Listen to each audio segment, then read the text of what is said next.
Views expressed on this program are those of the host, guests, and callers, and do not necessarily reflect the views of the station, its management, or advertisers. You're listening to Transformation Talk Radio. Are you struggling with loss? Are you willing to challenge everything you've been taught about life and death?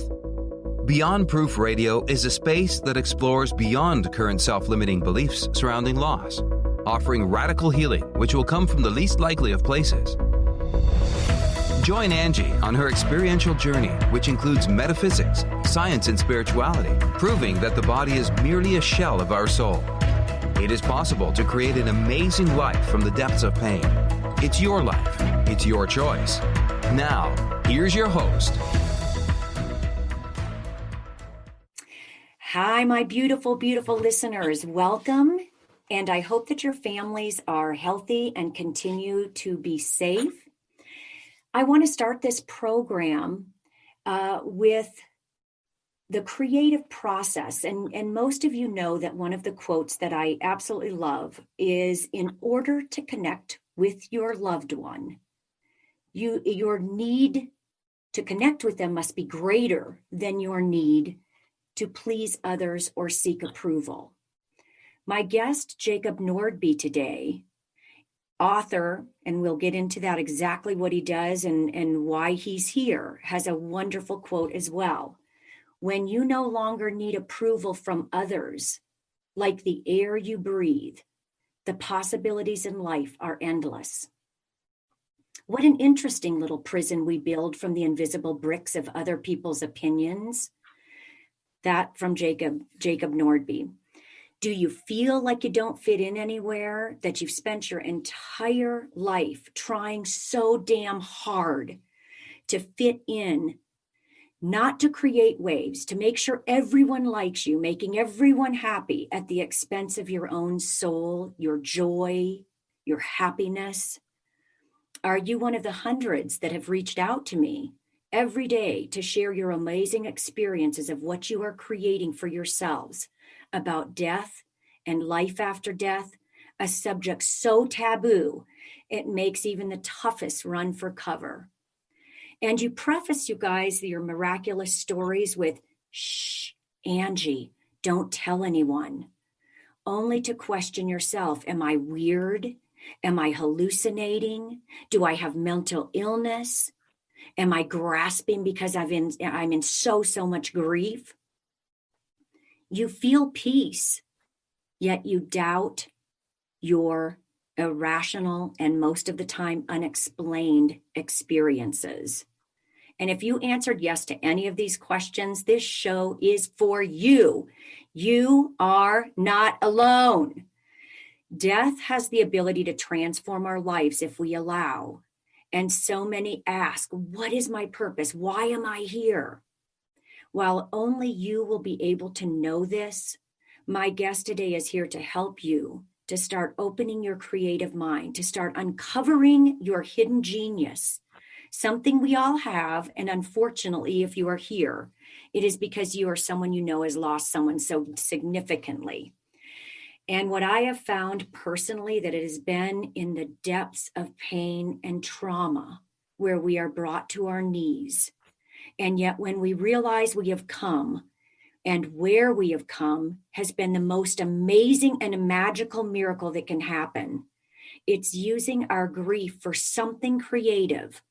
And in the process of honoring ourselves, we find a passion that's deep in our soul, pulling us, which is greater than the need to remain in continuous pain and suffering. When my son took his life at the age of 20, and 1 year later after my husband took his, a week after our wedding, I found myself searching, where are they? What happens when we die? It has led me down the path of the most wonderful wonderment and discovery and awakening that now I can call a gift, because I wouldn't have achieved this level of joy had it not been through the depths of pain and loss of the boys that I absolutely treasured. And always a skeptic, finding myself trying to rationalize the irrational. Things were coming at me so quickly And I wanted to share with you all today that this hasn't been an easy journey. To be creative and to come out of the womb of an analytical, skeptical, put down, not good enough, to be talking about a subject that is so taboo.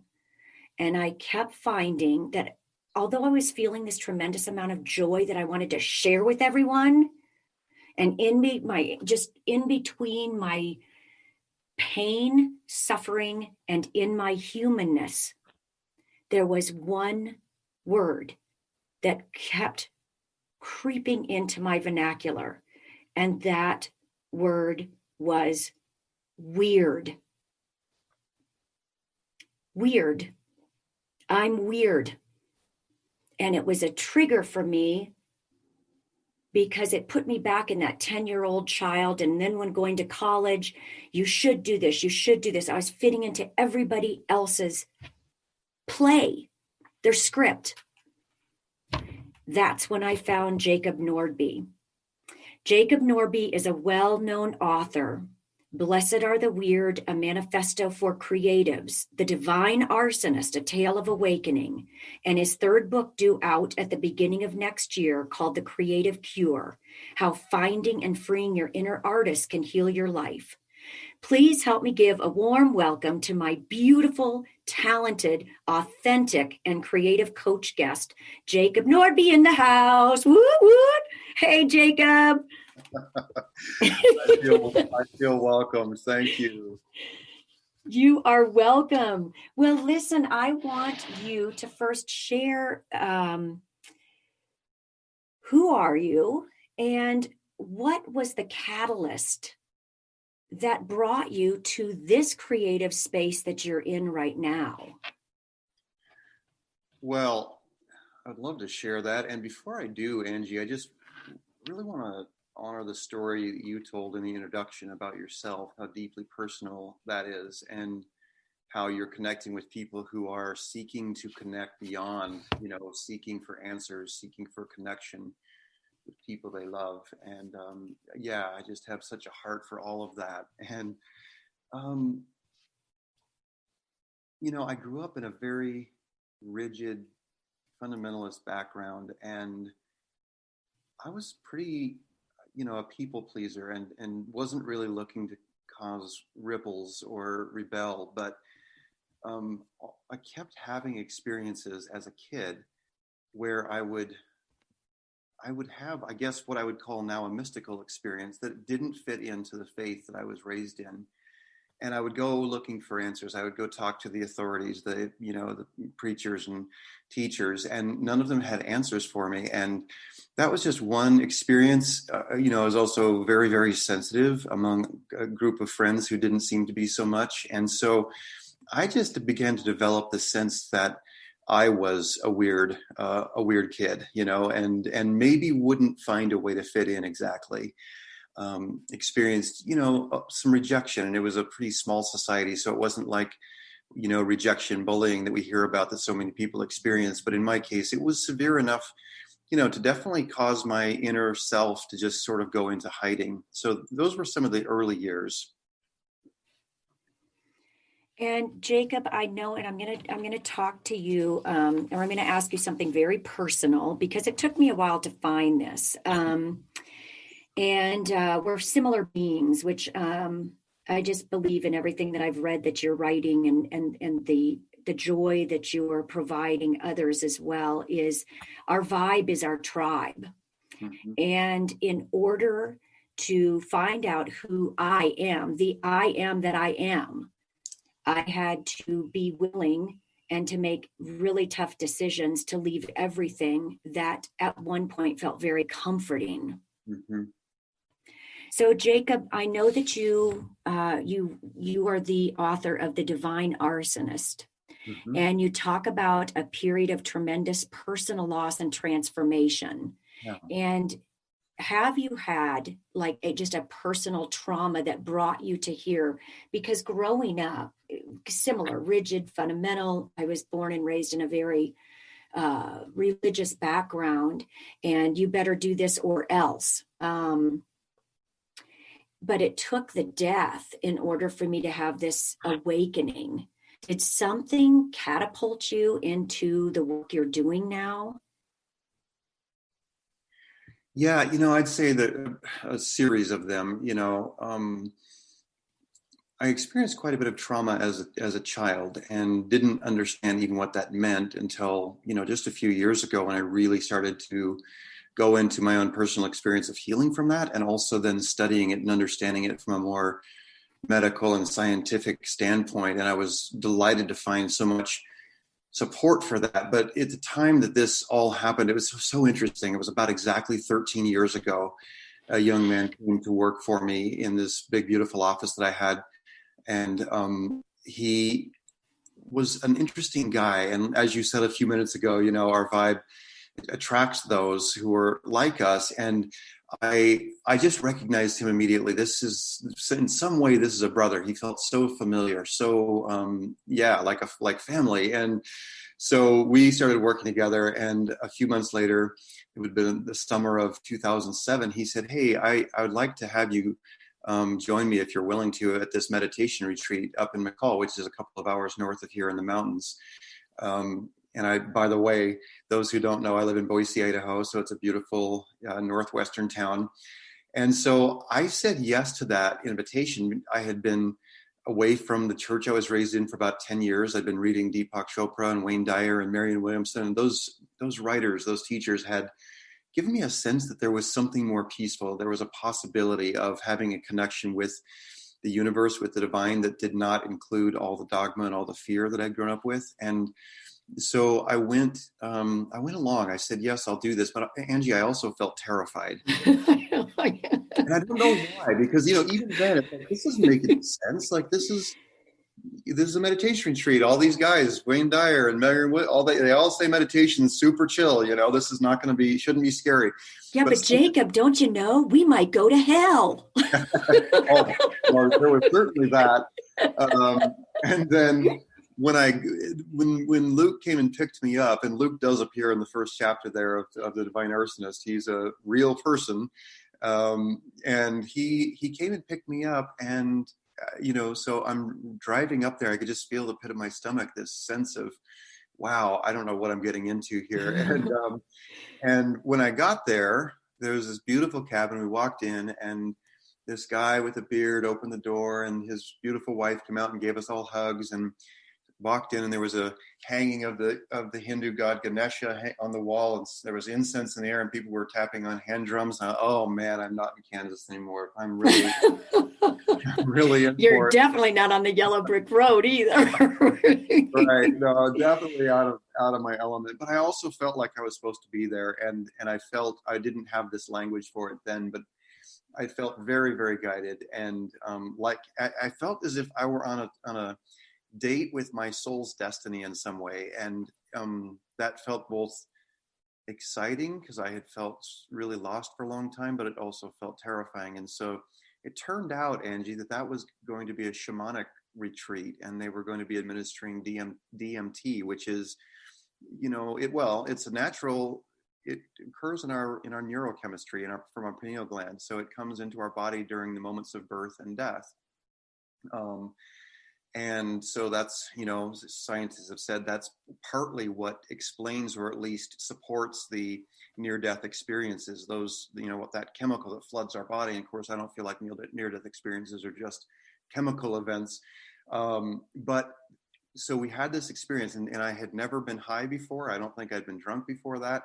So this is my first experience of any kind of like adventure beyond the usual realms. Nice. And it was like getting kicked out of a fighter jet blindfolded. It was and again, I hadn't met people at that point who had near-death experiences, but later I've met many of them, and that experience was like very much like a near-death experience. And I got to experience the universe, or for lack of any better word, God, without any of the dogma, without any of the fear. And there was this sense, and being raised religiously, there were scriptures, in my mind.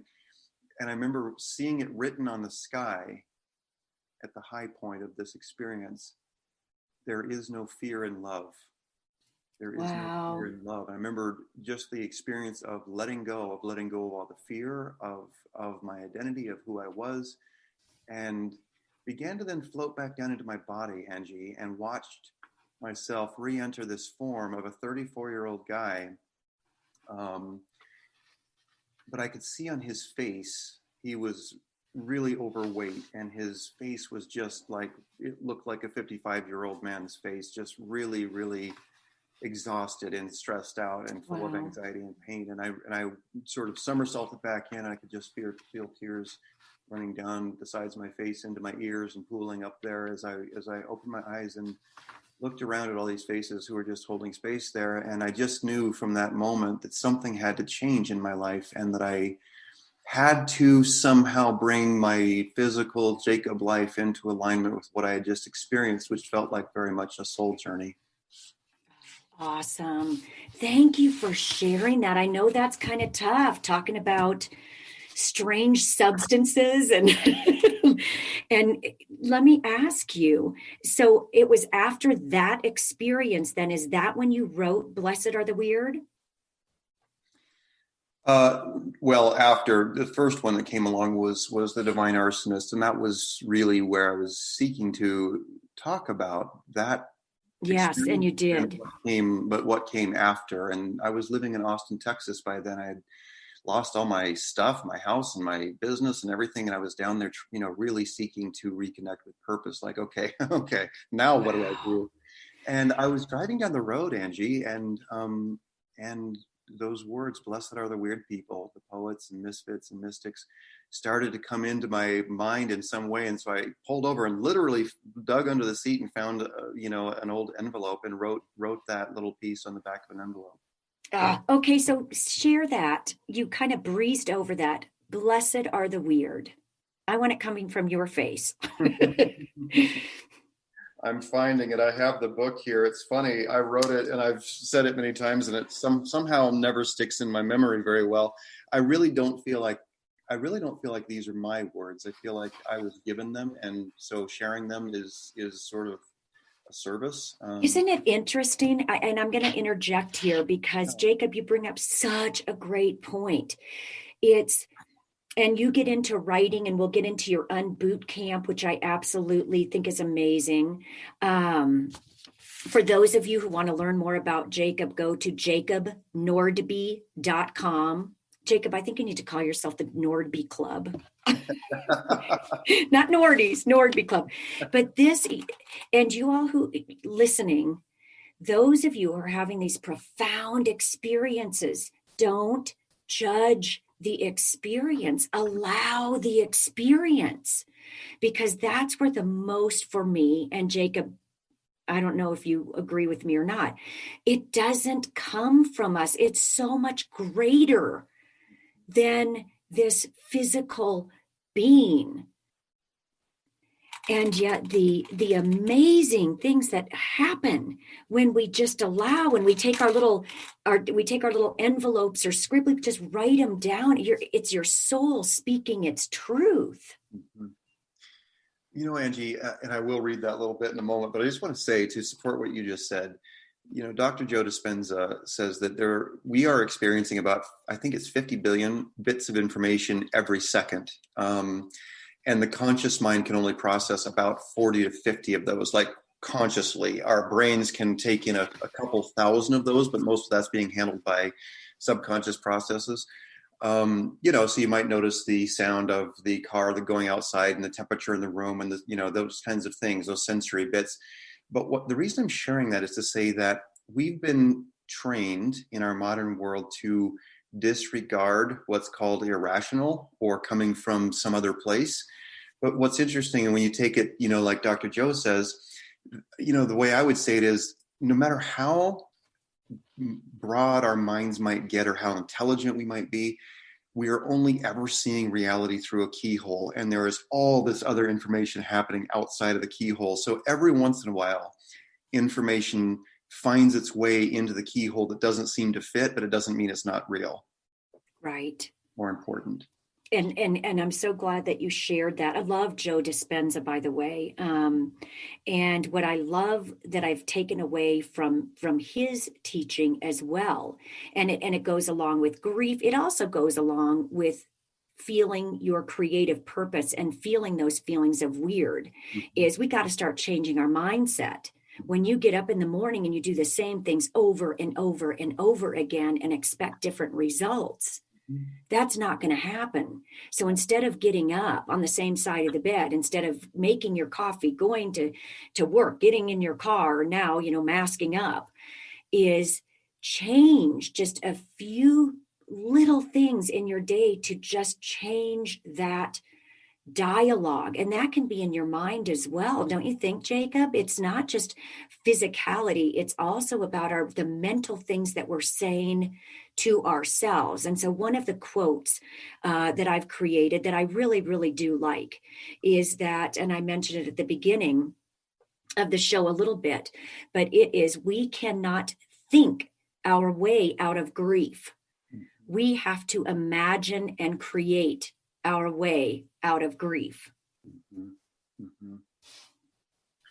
Yeah, it's so interesting. Like, grief is a feeling, and it's funny. I was putting the final edits on the new book today, The Creative Cure, and there's a phrase in there: we can't think our way out of a feeling, which really agrees with what you just said, Angie. I mean, wow. Yeah, the feeling starts in the body, and it's hooked to the thoughts, but we can't rationalize our way out. It actually has to be, we're talking about soul work here, feelings, especially the big intense ones like grief and like, all these things. These require a lot of gentleness, and we can't just like apply the rational process and be done with them.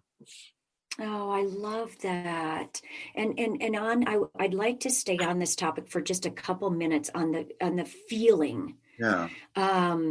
Because that's such key. I remember growing up and just remember hearing, if you expect me to be touchy-feely, in my audiences, Jacob, when I talk about feeling, I had this one woman who probably grew up in the same kind of, religious background as we did, but she just raised her little meek hand and she said, Angie, how do you start to feel when you've never felt before? Yeah. And it was amazing. And so I tell people, I challenge each one of you that you're listening, in order to connect with any of the divine, in order to connect with any of the spirituality or that whole other creative part of you, it comes from the feeling that Jacob is talking about.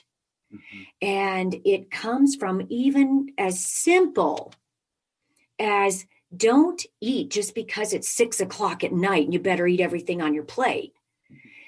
Listen to the sound of your stomach. Listen to the little growl.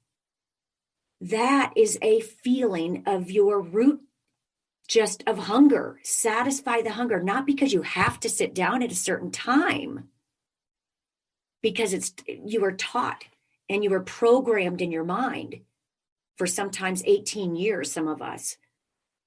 Listen to your body and it tells you the truth. Mm-hmm. I'm going to read from Jacob's book, page 89. Jacob writes, most weird people I know are only truly afraid when they start to get numb. Our depth of feeling, our ability to sense things and constantly process them, is our most valuable currency in this world. Even if it isn't always easy to turn it into cash in the bank, but somehow we know that if we stamp, stuff, or dampen all these often uncomfortable sensations, we will have lost what makes us real. I love that, Jacob. Yeah, thank you. It's interesting, since then, I released that book, 4 years ago. Yeah, it's just been such an interesting journey for me, Angie, to continue going into, what is this creative thing? What does this mean?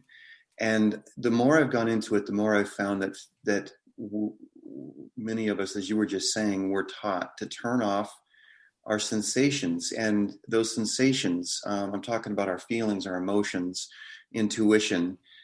Those are all signals from the inner self, and what I've come to call the inner creative self. And they're trying to tell us things, but most of us were taught, mostly by well-meaning people too. You know, folks were just trying to get us socialized so we could become productive members of society. So it's not this necessarily such a sinister thing or even malicious at all, but they were taught the same way. And so we then come into adulthood, and, you know, again, most of us from early childhood or birth, we come into adulthood very much separated from the messages that are coming from our inner self, and certainly separated from being able to trust anything that's coming in, information that's coming in from the universe around us. So, Jacob, in order to start trusting, when you put together your unboot camp, your unboot camps, do you start like walk us through that a little bit, a day in the life of an unboot camp? If my listeners want to join you, I know right now not a live event, but you do have your online events. Is what will they learn? Will they start on learning to ravel some of that programming so that their creative selves can come through? And you know what? Hold that thought, you guys. I don't even know how long has this been on here, Zach? My Zach producer is absolutely amazing, and I'm so glad I have him back. Thanks, Zach. We have about 2 minutes. And so, Jacob, I'd like, before we get into this and your unboot camp and teaching people how to find their creative inner self, where can people find you? And maybe tell us a little bit what projects you've got going on, and just until break, and then we'll come back. Yeah. Well, you said it before. It's probably the easiest way is jacobnordby.com. Nordby, everyone misses the D, it seems. Yeah, and there's a free gift on there. It's the Creative Self Journaling. They can just download that with name and email. And yeah, I guess we have about a minute left. So the project's coming up. I guess I'm most excited about the Gathering of Creatives. It's coming up in December with Julia Cameron and Sark and some other wonderful folks. And also in Santa Fe. The new book. Nope, this is online because we can't do it there. But isn't this next year? Isn't 2021? Yeah, no, this is the one coming up in December. Oh. Yeah, we just announced it. Yeah. Keep going. I'm sorry, I totally interrupted you. I was so excited you were going to be that close. Yeah, well, that'll be. We're really hoping that happens in Santa Fe, and then the next one, of course, is the book, The Creative Cure, coming out in February, and Julia Cameron is actually reading the manuscript now to write the foreword. So I just feel so grateful for that. Love that. I love it. When we come back, more with Jacob Nordby, beautiful writer, unboot camp lecturer, and trying and working to get us to find and free our inner artists within. When we come back.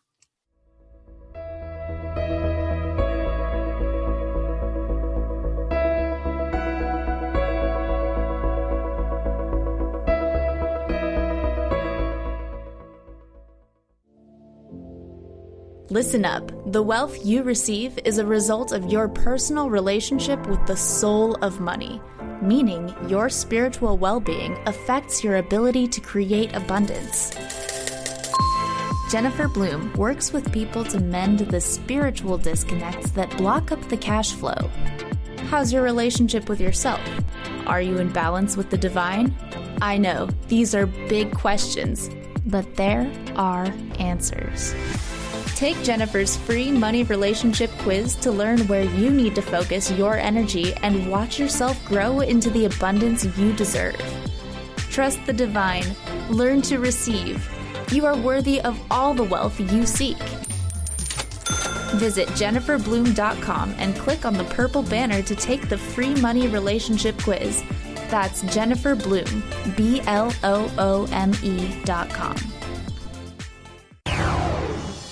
TransformationTalkRadio.com.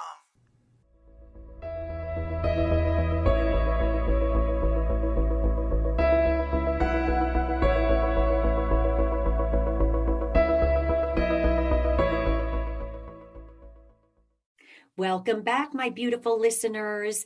On the show today, I've got beautiful author, coach, mentor, the beautiful Jacob Nordby. He is the author of 3 books, 2 of which are published, one, The Divine Arsonist, and Blessed Are the Weird, a manifesto for creatives, and his 3rd book coming out, The Creative Cure, which kind of, Jacob, it encompasses everything and brings it. Like I tell people, you can't put your toe in the same river, because the river's always changing. So what you've learned through all of this, what can you tell my listeners who are stuck, who are having experiences, and I'm not talking about just death and the beyond.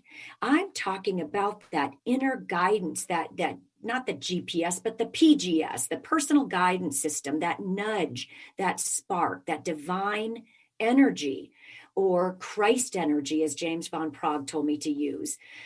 How do you get people to move beyond their fears? Because there are days I want to crawl up in the fetal position. The first part of your website, you have my most favorite Amazon review. I would crawl up, and that would have kept me in hiding for like 3 weeks. What does that review say? I remember it made me laugh. That's all I remember about it. Oh my gosh. Let me see. Let me tell you what it said. You guys, okay. And so when we're talking weird, it's a knowing of weird. It's not like this guy who comes on and says, the author has a bad case of himself. If you're weird, it's okay. There, I've saved you money.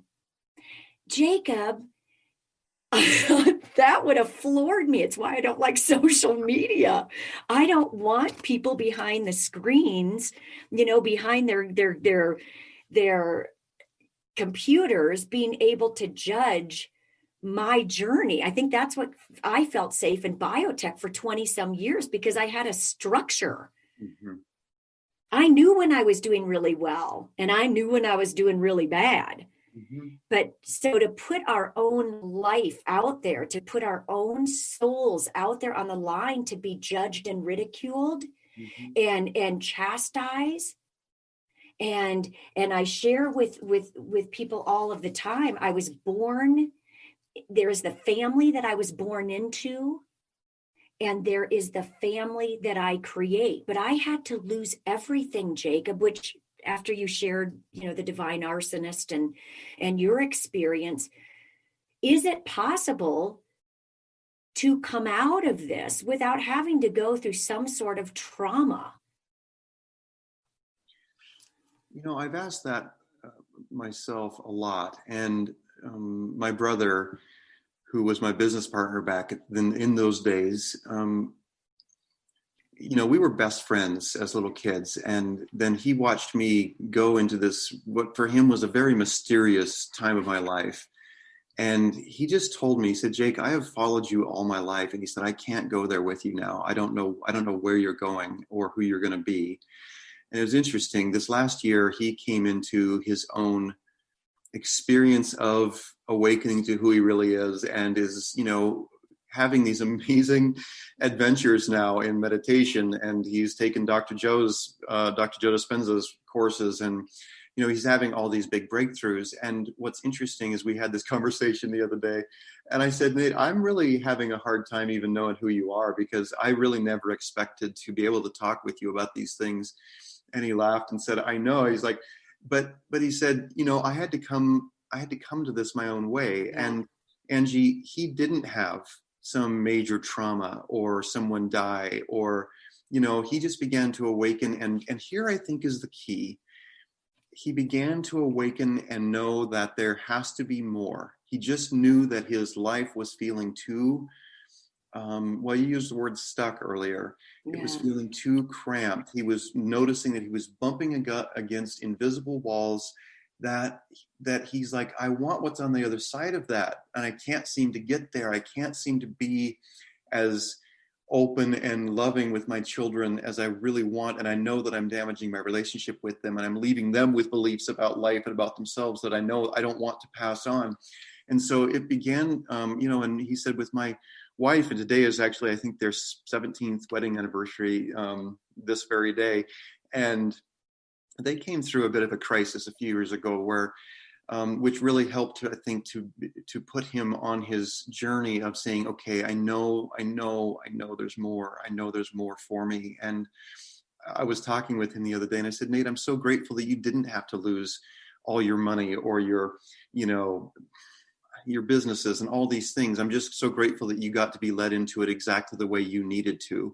And so I guess that's a really long way of answering your question. Say, I feel like change is likely to be painful no matter what kind of change it is. And the bigger the change, the more difficult that can be to our minds, because we love certainty. We love the familiar. But I don't feel like it has to be some horrible, horrible trauma, or that everyone who wakes up or begins to wake up has to go through the same exact path, if that makes sense. Yes, it does. Yes, it absolutely does. And oh my gosh, congratulations to Nate. And their 17th wedding anniversary. This is another clue to my listeners as well. 17 is a number, just random for most. But it's been very, very instrumental in, oh my gosh, you see it and you're going in the right direction, one of those kind of things. And if those of you who follow me know how imperative 17, and so that's so amazing, Jacob, of any year they could have been married or how long they've been married, 17. So I'm so grateful that he has you there to kind of bounce ideas off of. I mean, has he come back into the realm of your tribe a little bit?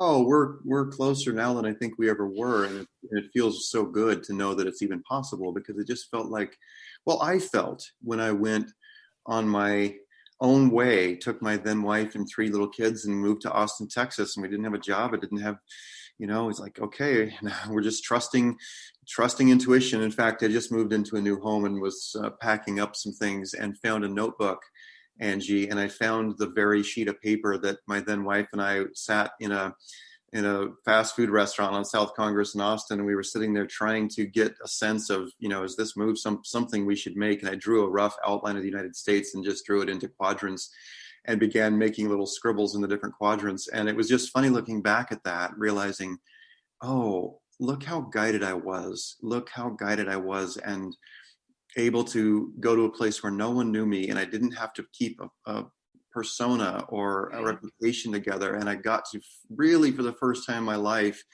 I'm an oldest kid, and everyone had always looked at me as the A student and the one who did the right thing. And, moms always wanted their little boys to play with me because I was the good kid. And so for the first time in my life, I got to not carry that around. I got to find out who I was outside of all of those other, well, you read that quote when we started, the invisible bricks of other people's opinions. I just felt like freedom for the first time. Oh my gosh, I love that. And so, and I'm going to stop here, and this is going to be a plug for Jacob. Well, the whole show is kind of, but one, I am so honored that you're here with me. But second is that it is so refreshing to talk to somebody who is authentic and honest and makes no apologies for their life. And one of the themes that have run through all of your books, Jacob, is how being authentic is almost a catalyst in itself. Once we become true to ourselves, we are able to accept and receive as well truth. And just to give you all an idea of kind of the writing, I consider you different than an author. I consider you a poet. And Jacob, you tug at strings. You don't even just tug, you like flipping, freaking rip them out and make us look deep within ourselves. And what I want to talk to you about next is we've talked about the feeling, and we've talked about a little bit empathy, or the sensitivity I want to get into. I love this. Let me tell you something. Live your truth right out in the open. No hiding or apologizing for who you are. What do you have to lose? The good opinion of others? believe me, they have no idea how to do life. And if they are looking at you at all, when you're busy living your truth, it is probably with a mixture of curiosity and admiration for the boldness they can't muster. I love that. I mean, I highlighted the whole freaking book. So, Jacob, taking Blessed and moving into the creative cure, tell readers what they can expect if they go to Amazon or go to your website. I think they can order it right from your website, correct? It brings them to Amazon and to pre-order. Mm-hmm. So talk to us. What will people get from reading The Creative Cure? Well, it's interesting that you just read that bit, Angie. I find what's happened in me since Blessed Are the Weird and moving into Creative Cure, I've had a gentleness happen toward myself and toward other people. And I know that some people would read a bold, and by the way, I don't apologize or regret writing those things, but I've also noticed that there's this, I've had a lot of people come and say, okay, is it possible for me to have a creative restoration in my life without becoming so bold and out there? Yeah. Without becoming this like great big personality and all of that. And, you know, I feel so strongly that, in fact, one of the key principles in the Creative Cure is that creative success and what we might call success in life, I feel like we as a culture have separated those. And in fact, it's only the people who have 100,000 followers on Instagram or whatever, get on a certain podcast or making millions of dollars that we view as successful. And I just want to say that my heart and what I seek to share in the Creative Cure is to say, it doesn't require this great big grand expression. It requires really healing the connection to the creative self, the inner self, and how that then gets expressed can be as quiet as an oak tree growing out there on the hillside. It doesn't have to be some great big fiery expression. And in fact, it needs to be exactly coming from the inner self, because I feel like success now, and I really want to invite more of the world to come into this. It means becoming more of who you really are, not who that person you see on Instagram or TV or whatever, you know, their expression of themselves. No, real success for any of us is just finding out and becoming who we really are. And so I really share a process of self-discovery and deep self-acceptance. And to me, those two things connect and create. They create the environment where transformation happens, and transformation to me is just becoming who you really are. Oh, I love that. I love that. And you can see how you've evolved throughout this process. And I think instead of looking at this, like you had said, and maybe I should have just left out that last sentence, because I think what I was trying to get at unsuccessfully is not hiding or apologizing for who we are. And I know as a creative and in the work that I do, that there's a lot of pushback. You know, you don't understand. It's because I'm not talking about grief. And I think an initial response for most people who are creatives, but who have had trauma or were damaged as children, Jacob, is to defend. And that's a tough place. And it's taken years to get to this place of not feeling I have to defend. But I do know there are a lot of creative people out there. And Eckhart Tolle had one person at his first event. I've had events. Aren't you afraid nobody's going to come? Jacob, so it's going from that not caring and not that bold, not caring. It's if I can help one person, that is all I feel I've been called to do. And that one person becomes 2 and 10. And that's how we grow a vibration of just love, compassion, and understanding. And so I so appreciate that what you had said about the deep self-connectedness, because I know right now there are so many people who sit and you're watching Facebook. All these people are having amazing times. Jacob, oh, you watch all the people, even the Joe Dispenzas, their YouTube videos, everything is so polished and perfect. Mm-hmm.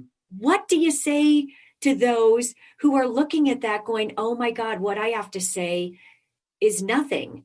It's, you know what I mean? And it is, it's taken me, like our stories, you can have one story, I can have another.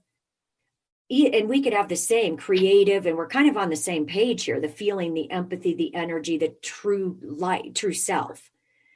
But our stories will never be the same. Talk to that a little bit. I would love it, because there are so many who are afraid to share their gifts because they're comparing themselves with other people. Mm-hmm.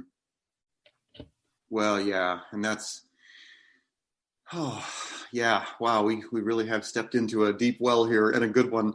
Yeah, no, in the creative cure, there's three enemies of creativity, and they are socialization and rejection, and then traumatic experiences. And they're really all so intertwined with each other. It's usually hard to separate them. And what I would love to say, Angie, is starting somewhere. As you just said, you look at Dr. Joe Dispenza or someone else. We're looking at people's highlight reels. We're looking at what they've developed over the course of decades in some cases. And now they have, they've developed support. They have a team. They have all this stuff. And people look on and they go, I'll never get there, and so I can't start. And the fact is, maybe they go, if that's what it looks like to become, successful, or to come all the way into myself, then I don't even want that. And right. I just want to say that whatever your true self, however it wants to express, there will be times when it requires stretching or stepping out into the unknown and, experiencing awkwardness and fear and things like that. But it's not going to be a mismatch for you, for who you really are. So, right. And for people who say, well, how do I get to a point where, it doesn't just feel so just messy or whatever. I just really want to say that, again, tuning into your true inner self and learning to let it come out and feel safe enough to come out. I've found, for example, I have in the Creative Unboot Camp, you asked about that earlier, and it's a little hard for me to tell you what a day in the life of that looks like, because it changes from year to year. But many people, when I invite people to share from what they're discovering, or perhaps write a poem or something, I've had people send me private notes saying, I don't feel safe at all sharing anything that I'm doing with other people right now. And, the reason I call it Unboot Camp is because I'm not there to force people, just ignore your feelings and just come on out here and do it. It's like, no, that's not what this is about. What it's about is listening to your inner self. And so I'll often encourage people, rather than say, no, you have to come out, you have to share, which I believe that our social media culture has actually it's made people feel like they have to share things they're not ready to, parts of their story, parts of their grief, parts of their traumatic story that they're maybe not ready to share. And they see all these examples of people doing it so boldly, and they say, well, what's wrong with me? I just better go do that, whether they're ready or not. And sometimes that can actually re-traumatize people. So what I encourage people to do is create a safe place for themselves. And one woman who was part of the group and then became a client later, the only way she could feel safe, Angie, to begin looking back into her life and begin touching some of the things in her journal and in her processing, was to actually go inside the closet with a flashlight and shut the door. So she was actually in an enclosed space to where she could begin to unearth some of those things. And that began the process. And she'd been to therapists, she'd been to all these different things. And of course, I highly recommend professional therapy. So this is not a replacement for that. But it was so interesting just to be with her, intuitively guided to say, how can you find a place to make yourself safe, to where you can let these things come out and that they won't feel like they're going to destroy you or anyone around you. And so symbolically, that was important to actually enclose herself in space, for example. So So you honor where people are, which sounds really, really amazing. Yeah. And I read the Unboot Camp as when I saw that title, Unboot Camp. I perceived it, and this goes back to, everything is a perception. So the way I view something is going to be totally different than the way you view it, and we could be looking at the exact same thing. I looked at it, Jacob, as a deprogramming of who we were and who we want to become. But I love that. And I love the woman who is bold enough to sit in the closet with a flashlight. Well, what's interesting, Angie, and you referred to this earlier, but our bodies hold so much wisdom, and we're so taught to not pay attention to it. Yeah. And so learning to tune back in to the wisdom of the body that says, I feel safe right now, or I don't feel safe right now. And that's part of learning to tune into intuition and to right brain information. And, the free journal gift on my website is a process that's so simple. It's about 10 minutes a day, and it asks 3 questions. How do I feel right now? What do I need right now? And then the third question is, what would I love? And I've found that developed from my own practice of going through the process of healing traumatic experiences. And I found, Angie, that when I would begin to ask those questions, how do I feel right now? Well, right. It's first thing in the morning. I feel tired. And to be honest, I feel kind of grouchy and depressed. And I don't know how this day is going to go. It's not about writing down this lovely picture or being dishonest, because it's so private. And then what do I need? A lot of times I would find out that if I were honest on the page, I need to get up and pee right now. Or I'm so tired, I just need a nap. And I feel guilty because it's only 10 o'clock in the morning. And so, I found that as I began to pay attention to those small signals, something began to change. I began to feel more free. I began to feel more solid in myself. And I think, I don't even just think anymore. My experience is that by doing that sort of thing on a regular basis, and it's an accrual effect, because at first it feels weird and awkward, but over time, I feel like that the inner parts who have not ever felt safe, or that they felt rejected or abandoned, they begin to understand. It's kind of like rebuilding a friendship with someone, we've been estranged from, or maybe building a friendship with an animal in nature.